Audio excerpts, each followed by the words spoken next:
Hello brothers and welcome back to another video. So today we're going to talk about the glorious Imperial Fist. We're going to talk about glorious Rogal Dorn as well. Because over the past week, the Warhammer TV over on their Twitch channel, they did a studio preview of the Imperial Fist Legion. And there was some interesting information which they mentioned in that, which even I didn't know about. So I thought I'd make a video explaining this. Massive shout out to Shaskais over on the 40k Lore for doing this write-up. I actually missed the stream itself, and yeah, but he was there and he did the awesome write-up, picking out all the amazing bits. So please go and check him out over on Reddit and give him all that glorious karma, because without him, this video wouldn't be possible. Now, there is some things that you will know in this list is just because he wrote everything up, which of course he would do because he wants to write everything up. But me as an Imperial Fist, I knew some of the things straight away. But there's some things, like I mentioned before, there's some things that you just don't know, and it was like, oh, nice little eye opener. So let's jump in and let's get started. So the first one is the Imperial Fist are not only good at siege warfare, and in brackets defending against or breaking sieges, they had the largest Legion Space Marine fleet, and they were experts in void warfare. Yes, I knew this. I knew when I read this way back that the Imperial Fist had one of the largest fleets. I'm not too sure that it was the same after the Battle of the Thal system, because it was, a big chunk of the fleet was sent to help the people at Isfahan, and of course Warp Storms. Then Perturabo ambushed them, even though Perturabo was about to lose that battle, but Pollux went back to Terra because Dorn gave him the command, even though Pollux didn't end up going back to Terra, he went somewhere else. You know the story. But yeah, a big chunk of the fleet was lost, so I'm not too sure at the end of the Heresy that they were still the top ranked one. I would probably say the Ultramarines were, but that's yet to be written. Dorn's homeworld people had a fleet which they used to conquer nearby systems to establish a small empire. When Dorn ascended, he reforged the fleet into a focus weapon, and that's why the Imperial Fist are good at void warfare. They come from a culture of natural-born Voidfarers. Now, I knew that Dorn conquered the little systems around him, but I didn't know that Dorn went in and, rebranded the fleet and, changed it all around to suit his needs and stuff like that. And I didn't know, the people from Inwit were natural-born Voidfarers. I just basically thought they were just normal people, and Dorn just conquered here and there. So that is a really, really cool thing to learn. And, it sets the foundations of what we've been talking about as, the Imperial Fist being strong when it comes to naval combat. Moving on, the Phalanx was an abandoned dark age of technology structure floating in space. The people of Dorn's homeworld left it alone, but when Dorn came to power, he saw the potential of the Phalanx and took it and repurposed it. Yes, I knew that. That was one of the big things. Dorn's homeworld is a frozen ball that orbits an old red star.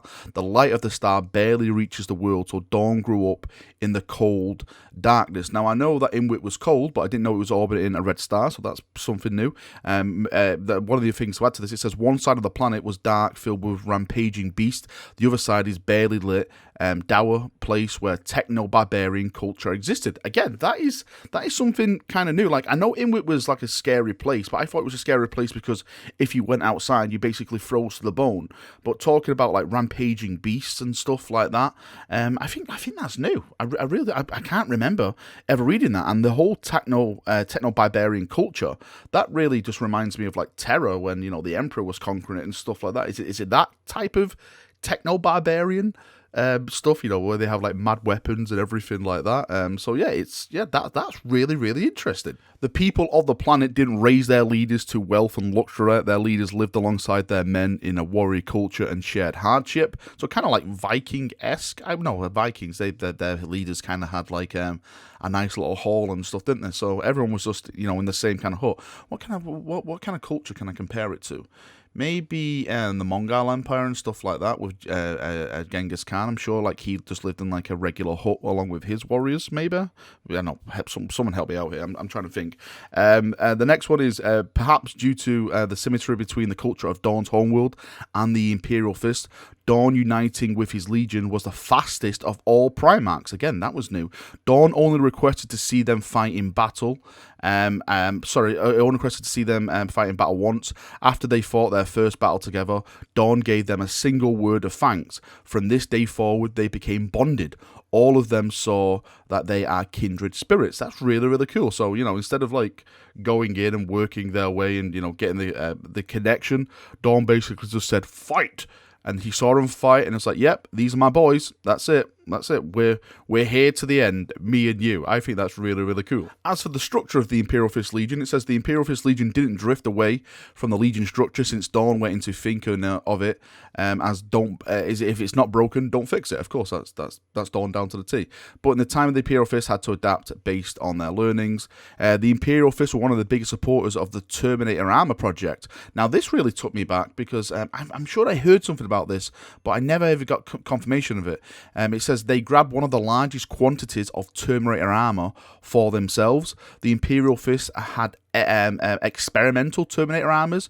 The 40k Indominus Terminator armor was prototyped and tested first in the Imperial Fist Legion. That is really, really cool. The Imperial Fist are pushed into being students of architecture and physics to better understand siegecraft and void warfare. Yes, I knew that, but they basically have to take little classes and build their own little forts and stuff. That was in Praetorian of Terror.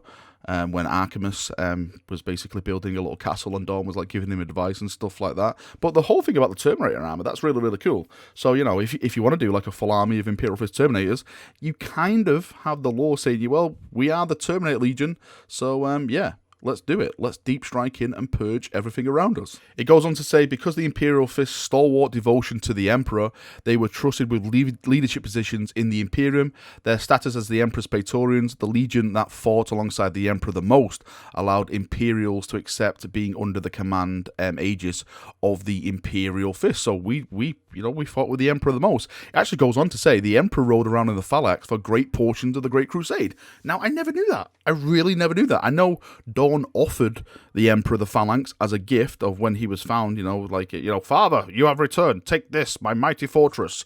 That was it. But I never know, like, the Emperor was just, like, chilling like a villain, like, just, on a throne, just going, forward, Dorn, let's purge everything in this glorious space fortress. So that's really, really nice. I absolutely love that. And next, we have something about how the Imperial Fist got their name. So it says the Imperial Fist believed in the idea of conquest. They didn't just conquer planets and leave. They built fortifications as a symbol of and reminder of imperial rule, and then they moved on.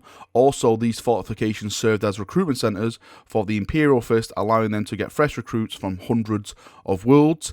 During one of the earlier conquests of the Great Crusade, the Imperial officers talked about how the 7th Legion are akin to the stone fist of the Emperor, descending on the planet and clenching it. That's how the 7th Legion got their name, the Imperial Fist. I think that's a bit of lore take back, because in the Praetorian of Dorn, I'm sure I know there's a scene where the Imperial Fists, some of the first Imperial Fists from Inwit, if I'm not mistaken, are swearing loyalty to Dorn, and they hold their clenched fist over a brazier as they speak their vows. And of course the fire is burning their fists to like a black charcoal, and that's where the whole symbol and the Imperial Fist came from. So I'll just have to double check that, but yeah, that's where I thought it came from. I thought it was really, really cool that they burnt their fist into basically just black, saying their vows of being accepted as an Imperial Fist, because pain is duty and all that kind of weird kinky stuff which we're into as the Imperial Fists. It says the Imperial Fist had little honours and titles, but that's because they didn't seek them. They just did their duty and didn't seek rewards and glories for it. Duty is all. That's what it's all about. This is why, Perturabo crying in the mud, slapping, wow, the Emperor doesn't recognise us, where's my glorious rewards and stuff like that. See? This is why, Perturabo, you're a failure. Because it's all about duty. Duty until death. That's what it's all about. That's why the Imperial Fist are so great. We don't care if we get a medal. We don't care if our names are on a banners. All we care about is following the Emperor's orders and doing his duty. Duty is all. Now, the next one is very interesting. The difference between the Ultramarines and the Imperial Fist. Now, the difference between the Ultramarines and the Imperial Fist is that the Fist didn't consolidate territories. They consolidated conquests and moved on. They are crusaders, not empire builders. Unlike the Ultramarines, they had no interest in ruling and commanding what they conquered. What they took for the Imperium, they handed over to the Imperial governorship. The Ultramarines did the opposite. They claimed large territories and expanded their strength of their legion until it was the largest. You can argue that Rabute Gilliman was planning his own type of little heresy, maybe in some way, building all his planets up, gathering all the forces to him. Maybe he was like thinking of an Imperium Secundus or something like that, but surely Rebute would never, ever, ever do something like that. No. And another point which was mentioned, and this makes this is even better. This is even better. Another point of difference between the Imperial Fist and the Ultramarines. The Ultramarines are willing to put the Imperium above the Emperor. Oh my holy days. Such heresy. The Imperial Fist would never do such a thing.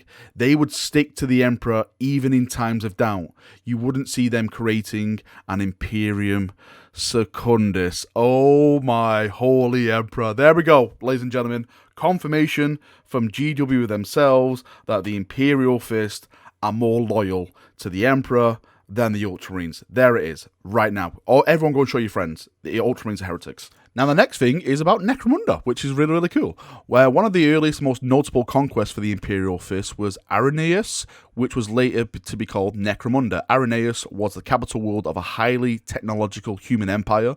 The people of Arenaeus augmented themselves into walking cyber weapons. Okay, that sounds cool. They were so arrogant that they thought they were larger than the Imperium. So when the Emperor came knocking, they invited him to be a vassal. Oh boy.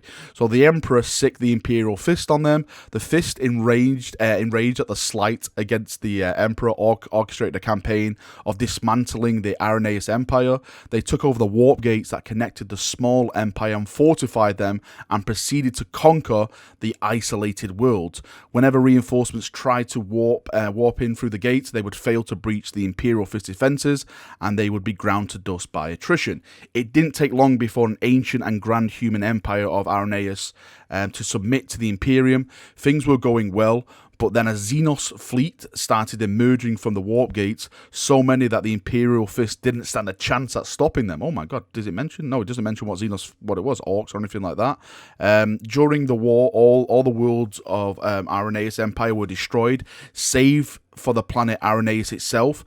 The Imperial Fist had to destroy the warp gates to stop the Xenos tide, but the destruction of the warp gates blasted Arenaeus with a destructive and radioactive forces, reducing the advanced world into almost a dead ruin. Thus, Arenaeus was renamed into Necromunda, which translates into Dead World. There we go. There's a little bit of lore about Necromunda. That is really, really awesome. Now, even though I banter on the Ultramarines, it actually says here the Imperial Fist and the Ultramarines have close relations. Both factions share plenty of ideals, and both are compassionate legions towards their fellow but lesser Imperial humans. They wouldn't sacrifice them needlessly. Also, the Imperial Fist have close relations with the Blood Angels, which stem from a time before they were united with their angelic Primarch. The Blood Angels were descending into savagery and bloodlust, so Dorn had to censure them, but we saw the nobility in them and the harsh conditions they were forced to endure, which forced them into a kind of resourcefulness that he respected. Dorn took Blood Angels under his wing and mentored them until they were united with his Primarch. That's really awesome. So Dorn basically was like, hey, Blood Angels, stop being such beasts. Look, I'll teach you some things, and then, when your dad comes to pick you up, he can take it from here. So that's really nice. That's a nice little close bondship between the Blood Angels and the Imperial Fist. Hopefully we get to see some more of that portrayed at the Siege of Terror, because we know the Blood Angels there, and we also know the Imperial Fists are there as well. About Dorn, it says Dorn will never bend or compromise on the vision of the Imperium that the Emperor showed him in the Great Crusade. He will keep true to it no matter what. The problem between Dorn and Perturabo, oh boy, is that they were too much the same. Oh boy, same beliefs, same modes of warfare, same specialities, but because of their equal, reserved, quiet natures, whenever one of them spoke, the other one couldn't stand it. Good old brothers. Also, a point of difference between them is that Dorn was an idealist while Pert was a pragmatist. Pert was willing to do anything and sacrifice anyone to achieve victory, while Dorn didn't sacrifice anyone unless it's totally necessary, and he didn't compromise his ideals for victory. This made Dorn be cheered as a great champion of the Imperium, while Perturabo got nothing despite Pert getting as much victories as Dorn. This made Perturabo very bitter, of course, a very bitter Perturabo, because, we are willing to help humanity, not sacrifice them for your mere medals on your chest, Perturabo. Grow up. The reason why Rogal Dorn couldn't be the War Master is simply because he wasn't as diplomatic as Horus. Horus could gather his brothers around the room and, you know, get him to do stuff, whereas Rogal Dorn couldn't do that. Which I knew about that. You know, Horus was one of the brothers where every brother had respect for him. Like everyone loved Horus. That's why it was such a massive thing when Horus fell. It was Horus. This was Horus. How could Horus do this? It says the Emperor knew from the start that the Imperial truth was a lie, a necessary one, but still a lie. A lie that was needed to keep his Imperium functioning. In that retrospect, the question is raised, is the Imperial Fist role meant to protect the fortress of mankind's very soul? Ooh, bloody hell, we are going down the rabbit hole. There are rumours that the Imperial Fist gene seed offers slight resistance against the warp, their sense of duty acting as a shield against chaos. Damn right we do. No one has fallen to chaos as the Imperial Fist. I don't care what you say. Nope. The Imperial Fist legions didn't like working with the Alpha Legion and Night Lords, since Dawn desired everything to be direct and pure. If underhanded and treacherous tactics were used to bring forth the dream of the Imperium, the Imperium would be tainted. Yes, I can guess that. You know, the Night Lords are just full-on douchebags, and the Alpha Legion are just like, yeah, let's do this by not doing anything, that kind of thing. So yeah, I can understand why Dawn hated both them legions. All right, Chaprunios, that is the list complete. Thank you, Shaskais, for that awesome write-up, as always, mate. If you're going to take anything away from this video, take away that the Imperial Fist are more loyal to the Emperor than the Ultramarines would ever be. The Ultramarines are heretics. Spread this around. Show them this list, because it's there. It's there in black and white. It's there. This is from GW themselves.